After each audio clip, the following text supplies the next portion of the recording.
స్వాతంత్ర్యం వచ్చి 75 ఏళ్లు గడుస్తున్నా కొన్ని గ్రామాలు కనీస సౌకర్యాలు లేక తీవ్ర ఇబ్బందులు ఎదుర్కొంటున్నాయి.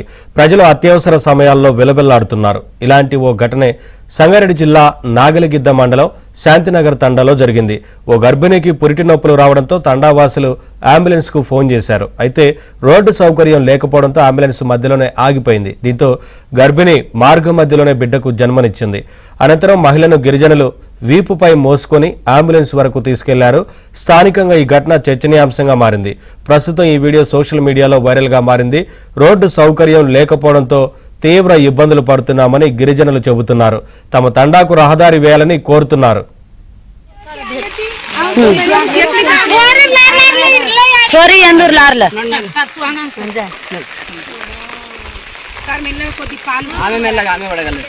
నేను పడ్డా సార్ ఒకసారి